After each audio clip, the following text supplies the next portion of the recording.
Is everyone ready? Let's get ready for chemistry!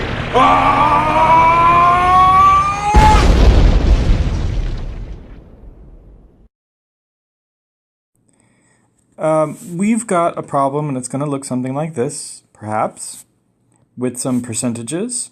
And what we can do, if we're given percentages, is just assume that the sample is 100 grams. So 40.2% of 100 grams is 40.2 grams of potassium. And then 26.8 grams of chromium, and then the rest of that would be oxygen. So 100 minus 40.2 minus 26.8 would be 33 grams of oxygen. Now what I'm going to do is convert these all into moles, because I can't compare grams with grams. Not every atom has the same molecular weight, so I have to convert these all into moles.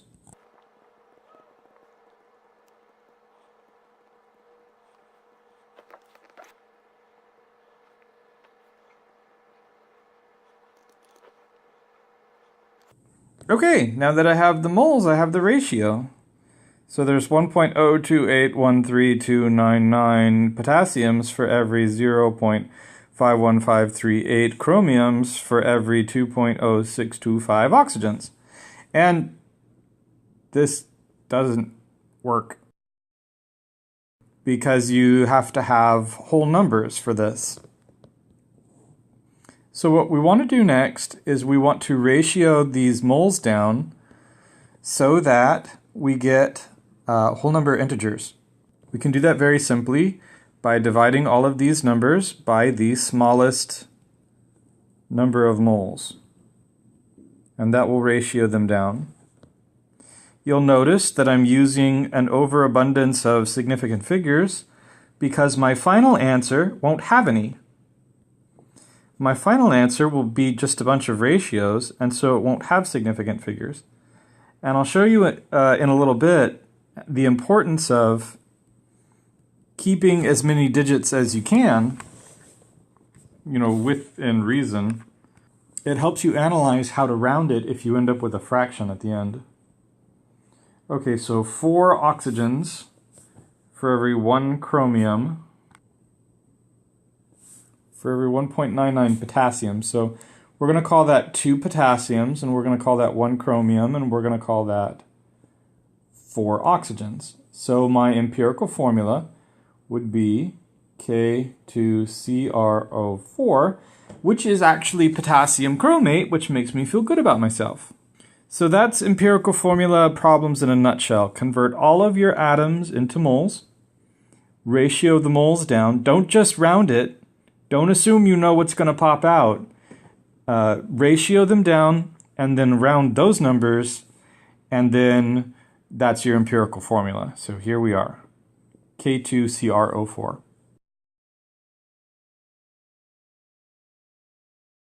And then of course they can get a little bit more complicated. So let's look at this problem. Here we have 71.9 grams of carbon, and then we have 88.06 grams of hydrocarbon. And so if we subtract those, we'll get 16.16 grams of hydrogen, because the carbons cancel each other out and you're left with hydrogen. So we have, to start with, 71.9 grams of carbon and 16.16 grams of hydrogen. And we're going to convert these into moles.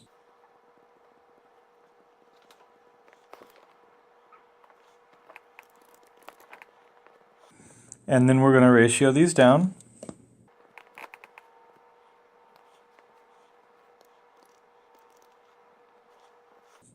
So the ratio is, for every 1 carbon, there's 2.67 hydrogens. Of course, you can't do this because your ratio needs to be whole numbers. So now we're going to call this 2 2/3. So there's 2 2/3 hydrogens for every 1 carbon. And we're going to call that, instead of 2 2/3, we're going to call that 2 times 3 is 6 plus 2 is 8/3 hydrogen and 3/3 carbon. So we will put our mixed number into an improper fraction, and then we'll put all of the others in terms of the same denominator, and we can get away with that because our answer is going to be whole number ratios. So C3H8. So we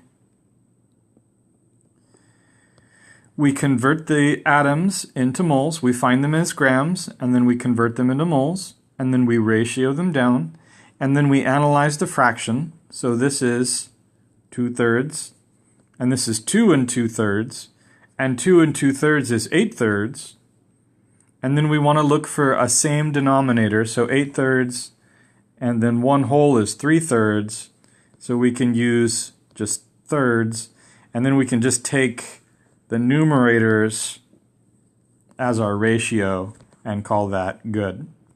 Now this is an empirical formula. An empirical formula is the lowest whole number ratios. Now when you're looking at fractions, don't go overboard. You can do 0.5 is about a half, and then you can do 0.33 is a third, and then 0.67 is 2/3, and those are not uncommon. And then of course 0.25 is 1/4, and then 0.75 is 3/4. So if it's one of these, that's pretty good. And then you've got fifths. So 0.2 is 1/5, 0.4 is 2/5, 0.6 is 3/5, and then 0.8 is 4/5. Any further than that, you really don't want to you don't want to round to the closest fraction. You don't want to say like, oh, this is 11/23. That's not helping at all. Or 111 227ths. That's you're not finding those ratios in nature. Remember that common oxidation states in chemistry, +1, +2, +3, -1, -2, -3. And then in the case of hydrocarbons, you can have some other odd stuff. But for the most part, it's going to be a pretty good looking fraction. And the more decimals you go out to, the easier it will be to see what kind of fraction it should be rounded to. So 2.67 is a lot closer to 2 2/3 than it is to 2.5, for example. Now the empirical formula is the lowest whole number ratio. What we want to do is we want to look at the molecular formula. Now the empirical formula is not necessarily the chemical formula. The difference is the empirical formula is the lowest whole number ratios, and the molecular formula is what the thing actually is. So here, let's look at this problem. A compound contains 7.20 grams of carbon, 1.20 grams of hydrogen, and 9.60 grams of oxygen. The molecular weight of the compound is 180 atomic mass units. What is the molecular formula of the compound?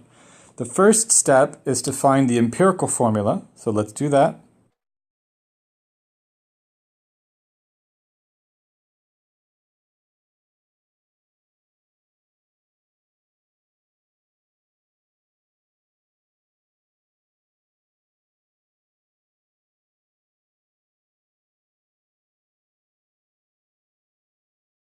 Okay, so the empirical formula is CH2O. Now these are the lowest whole number ratios. The actual formula could be CH2O, like formaldehyde, or it could be C2H4O2, or it could be C3H6O3, or it could be C20H40O20, or it could be C112H224O112. It could be anything that has those ratios. Now, it actually can't be anything because whatever it is has to have a molecular weight of 180. So how do we figure out what it is? Pretty straightforward. We compare the weight of the empirical formula to the weight of the molecular formula. So the empirical formula is this thing, and the molecular formula has a weight of 180 atomic mass units. And this guy has a weight of 30.03 atomic mass units. So how does this compare? 180 atomic mass units compared to 30.03 atomic mass units is 6. So the molecular formula is 6 times bigger than the empirical formula. So the molecular formula is 6 times bigger than the empirical formula. So my molecular formula is C6H12O6. We're simply going to multiply everything by 6. So if you're given the molecular weight of the compound and they're asking for the molecular formula as opposed to the empirical formula, we first want to find the empirical formula and then compare the masses of the empirical formula and the molecular formula to find the factor that we multiply the empirical formula by to get the molecular formula.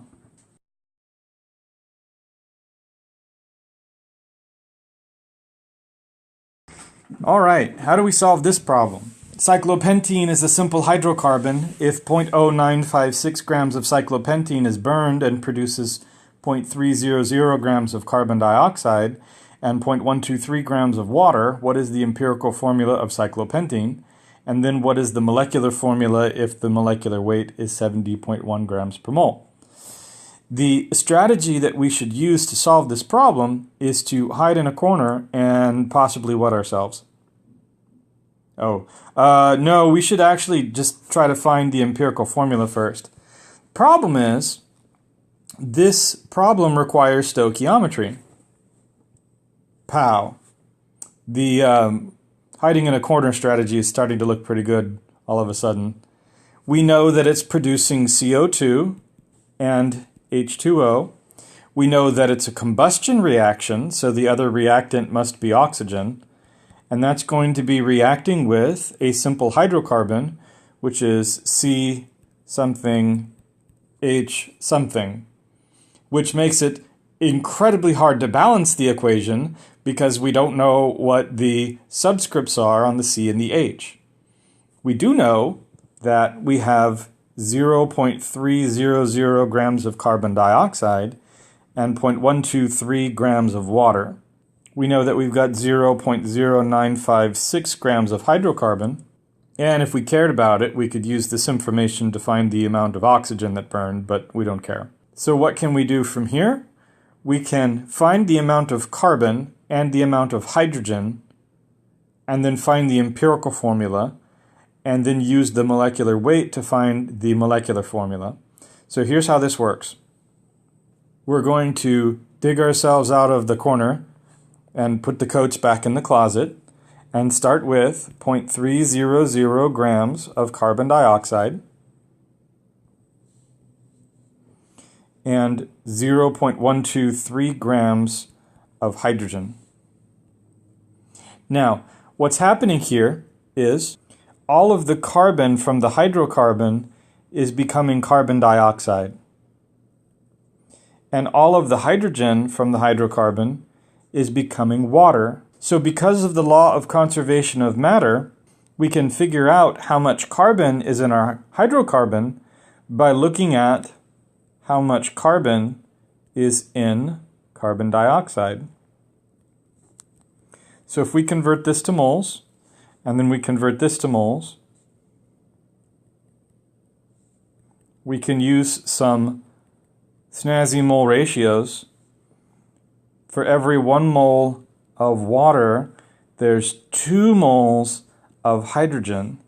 And for every 1 mole of carbon dioxide, there's 1 mole of carbon in carbon dioxide. So now look at what we've got. We've got some Whoa, what happened here? This should have been water here. There we go. All right, we've got some moles of carbon and moles of hydrogen. And then we can ratio these down to find the ratios. So what did we do? We used the mass of carbon dioxide as our amount of carbon in the hydrocarbon, because all of the carbon from the hydrocarbon went to carbon dioxide. We used the mass of water as our amount of hydrogen, and we could do that because all of the hydrogen in our reaction became water. All of this went here. Then we simply convert them into moles, and we analyze their ratios, and we see that for every one carbon, there's two hydrogens. So this is the empirical formula, but as a compound, this doesn't really work. So let's compare the empirical formula's mass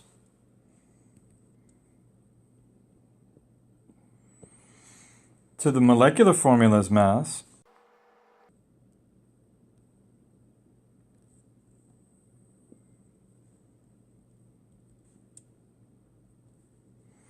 So the compound has a mass of 70.1, and the empirical formula has a mass of 14.03. So 70.1 divided by 14.03 is 5. So the molecular formula is 5 times bigger than the empirical formula. So this is my compound. Cyclopentene is C5H10. Again, a little bit of stoichiometry, but not the kind of stoichiometry you were probably expecting.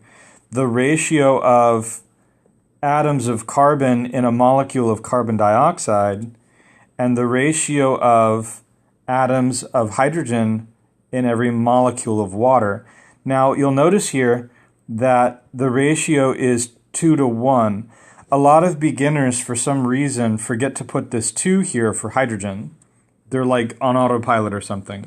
So watch for that 2 there, 2 hydrogens for every 1 H2O. And you'll notice that we didn't really use this number at all. Like, it had no purpose. And that's okay. We didn't need it.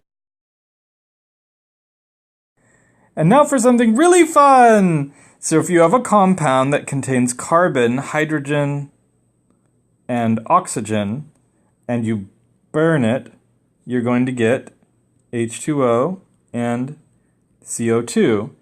And we know that we have 0.0956 grams of the thing.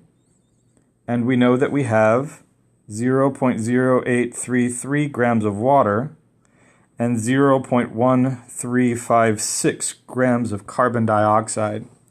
Now, all of this carbon is becoming carbon dioxide. There's only one carbon on the left, and there's only one carbon on the right. So we can use the same trick we used before. All of this hydrogen is becoming water. There's only one hydrogen on the left, and there's only one hydrogen on the right. So we can do the same thing we did before. Problem is, where did this oxygen go? Did this oxygen become water? Or did this oxygen become carbon dioxide? Or did this oxygen become water? Or did this one become carbon dioxide? The answer is yes. So you can't do that. So how does this work? Well, watch and see. We have 0.0833 grams of water. And then for every 18.02 grams of water, there's 1 mole of water. And then for every 1 mole of water, there's 2 moles of hydrogen. And here, watch this. For every 1 mole of hydrogen, there's 1.01 grams of hydrogen. So just the mass of hydrogen is 0.009338 grams.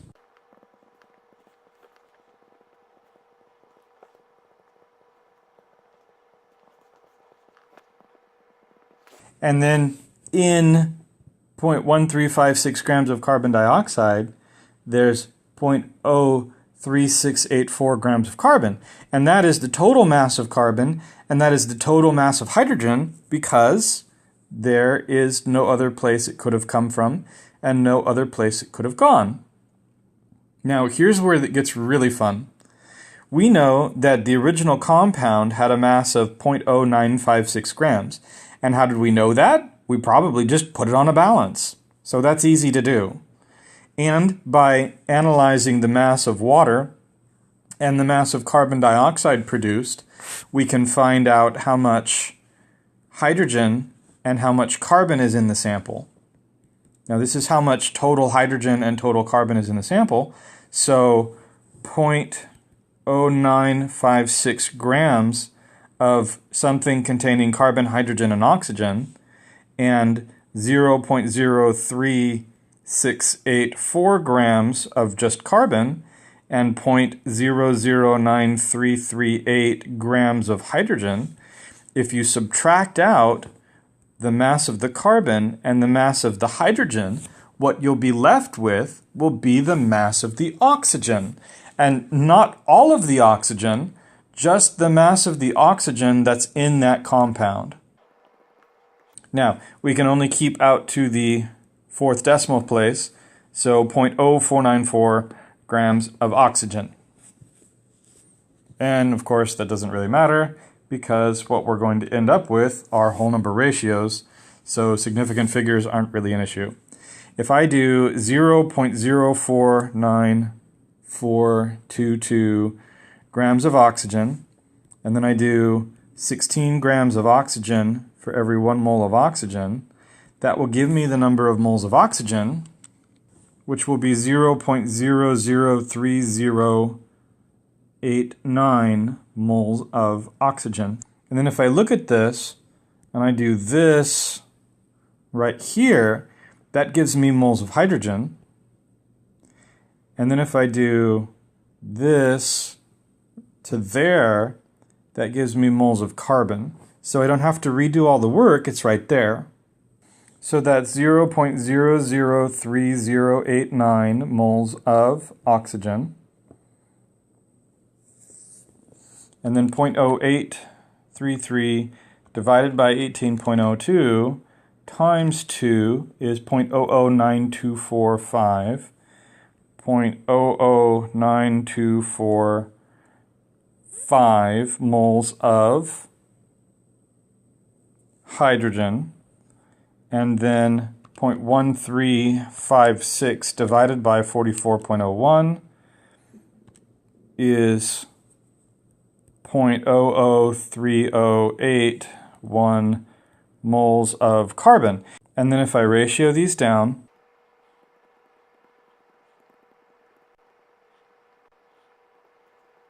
I get this, which we're going to round to 1 oxygen, 3 hydrogens, and 1 carbon. So my empirical formula is CH3O. And if you're wondering which order to list the atoms in, generally you list them from least electronegative to most electronegative. So carbon and then hydrogen and then oxygen. Is everyone ready? Let's get ready for chemistry!